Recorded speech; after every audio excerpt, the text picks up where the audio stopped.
제가 뭐 법조계 그 대표라고 하기에는 그렇고요. 제가 변호사 출신으로 국회의원 보좌관을 했고, 그리고 이후에 이제 제가 서초동에 개업을 하면서 서울시 의회 이제 국회를 경험을 했기 때문에 서울시 의회 고문 변호사를 하고 지금 지방분권 TF 외부위원으로 활동을 하고 있기 때문에 제가 이 자리에 토론자로 초청이 된 것 같습니다. 그래서 제가 한 국회에 18대, 19대 걸쳐 한 4년 반 정도 있었습니다. 그래서 당시에도 지금 이 정책 보좌관 논의가 되다 보니까 국회는 이미 그걸 가지고 있긴 하지만 당시 저희 때 논의가 좀 생각이 납니다. 저희가 그때 3급과 8급을 신설하려고 엄청 노력을 했는데 여론의 역풍을 맞았습니다. 국회의원이 하는 일이 뭔데 그런 이 의원 이걸 또 달라고 하느냐.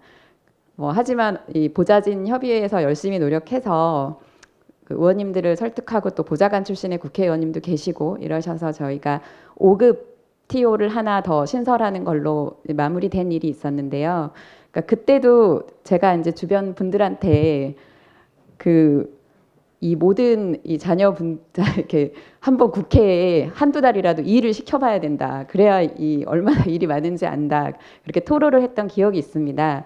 왜냐하면 한 8명이라고 해도 지역에 한 4명 지역에 한 2명 배치되고 그리고 뭐 차량 운전, 뭐 SNS 홍보, 그다음에 그 정책 이런 걸로 다 배치되고 나면 정말 24시간이 모자랄 정도로 그랬던 기억이 있는데 지금 와서는 조금 반성이 많이 됩니다. 그거는 어떻게 보면 의원의 입장에서 국민의 봉사자 입장이 아니고 의원의 입장에서 좀 그 보좌관 토로를 했던 것 같고요.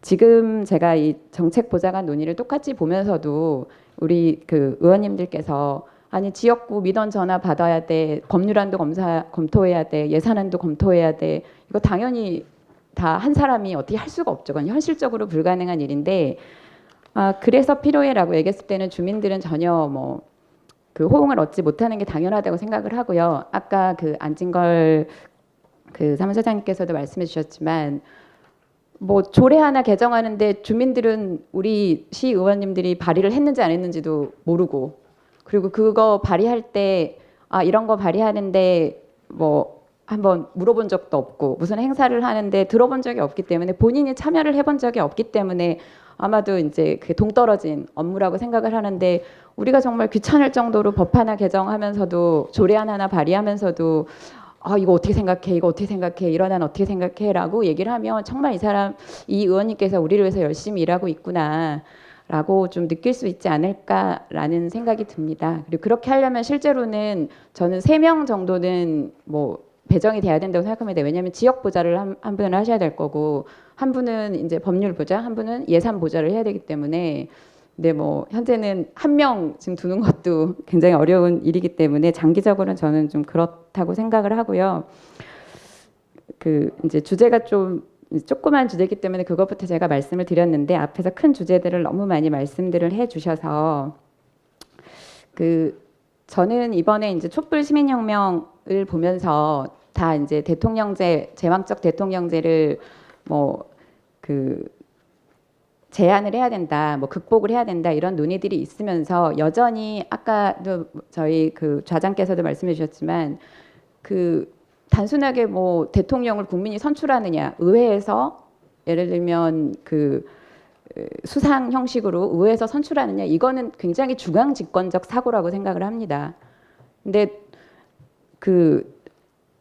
실제로 세월호나 그런 어떤 재난 이런 것들이 발생했을 때 지역에서 대처를 하지 않으면 국가가 그까지 내려오는 데는 비효율적이라는 거는 정말 일을 해본 사람은 누구나 다 아는 건데 그러니까 너무 당연한 아까 말해서 경찰과 경찰 업무, 교육 업무만 자치 업무라고 하셨는데 저는 복지와 이런 업무도 당연히 지방자치 업무가 본연이라고 생각을 합니다. 국방 외교 말고는 사실은 전국적 통일적으로 처리해야 되는 사무라는 거는 사실 없음에도 불구하고 이론적으로 이제 그럼에도 불구하고 이제 국가 사무가 많이 되어 있는 상황인 것 같은데요.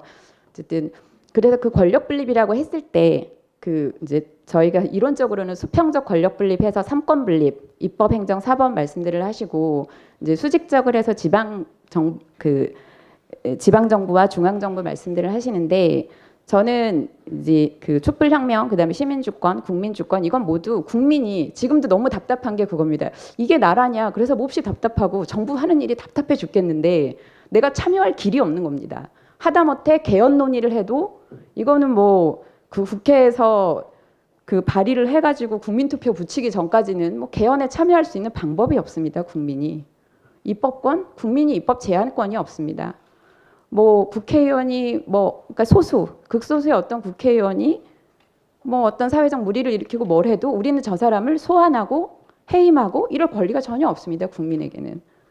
그래서 참 국민주권 원리를 천명하고 있으면서도 그렇게 되는 이유는 제가 생각하기에는 이제 저희가 보통 대의민주주의 또 뭐 직접 그러니까 대의민주주의 얘기하고 직접민주주의, 참여민주주의 말씀들을 많이 하시는데 이제는 예전에는 직접민주주의 하시면 많이들 웃으셨습니다. 그건 옛날 아테네, 고대 아테네 시대의 광장에나 할 수 있는 일 아니야? 근데 지금은 저는 시대가 달라졌다고 봅니다. 왜냐하면 SNS, 저희 엄지혁명이라고 얘기를 하죠. 그리고 이제는 다 모일 수가 있습니다. 그래서 이제는 국민이 주권자로서 어떤 대의기관을 통하지 않고도 할 수 있는 시대가 저는 되었다고 보고요. 그래서 그런 차원에서는 지금 이제 전체적인 걸로는 그 국민이 참여할 수 있는 직접 민주주의 제도가 굉장히 많이 도입이 돼야 되는데 그리고 그 이제 삼권 분립에서 이걸 먼저 말씀을 드리면 그런 면에서는 이미 저희 근데 그럼에도 불구하고 그 각 그 지방별로 했을 때는 우리가 직접 그 이렇게 하는 거는 전국적으로 하는 거는 좀 비효율적일 수 있겠다 이런 생각들을 많이 하실 것 같은데 거기에 저는 해법이 지방 분권이 있다라고 생각을 합니다. 지금 지방자치법에는요 주민투표 제도가 있어요. 주민투표 우리나라가 중요 정책에 대해서 대통령이 그 국민투표 부의권이 있는데 대통령만 가지고 있습니다. 그것도. 근데 우리 지금 지방자치법상의 주민투표는 그 지방자치단체장도 하실 수 있고요. 의회에서 의결도 하실 수 있고요. 주민들이 제안을 해서 하실 수도 있어요. 그리고 또 조례 개정 개폐 청구가 있어요. 조례라고 얘기하면 이제 자치 입법의 부분인데 조례 제정 개폐 청구를 이제 뭐 19세 이상의 주민 얼마의 뭐 조건을 해서 당연히 조례 재폐 청구가 있고 또 우리 주민 소송도 할 수가 있습니다.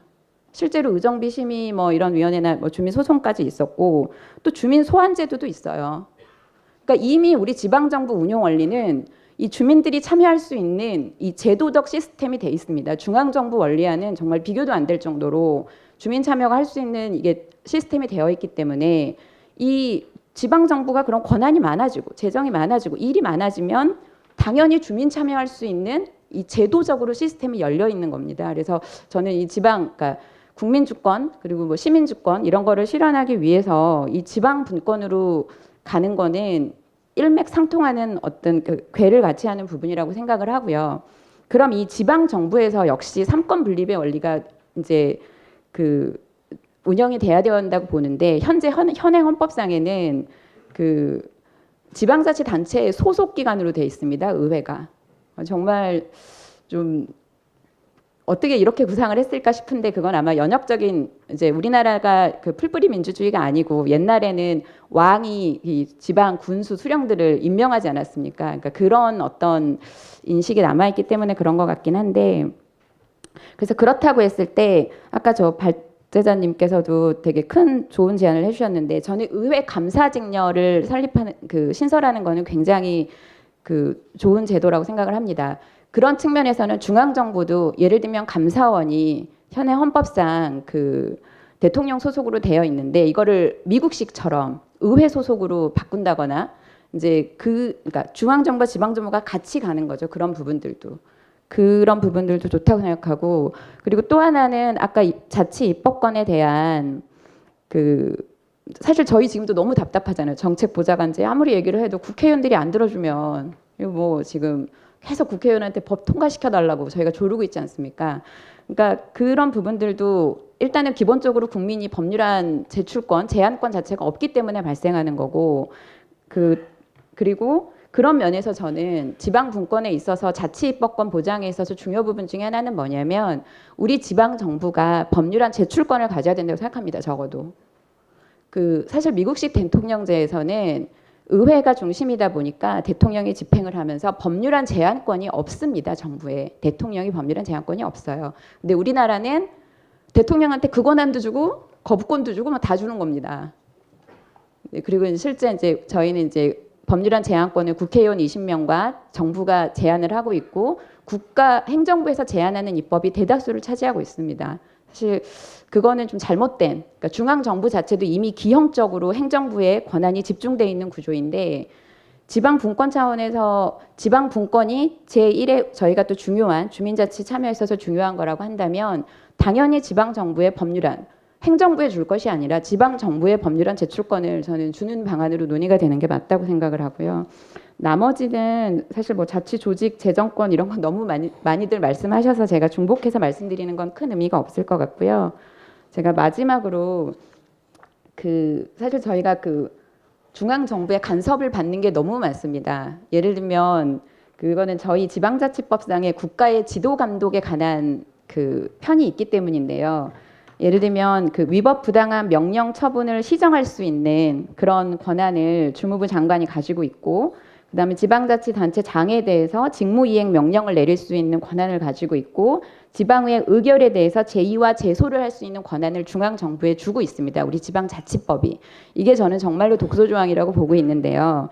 이해하기 쉽게 말씀을 드려보면 저희 청년수당 50만 원 예산안 의결을 했었잖아요. 사실 청년수당은 저희 자치예산으로 하는 겁니다.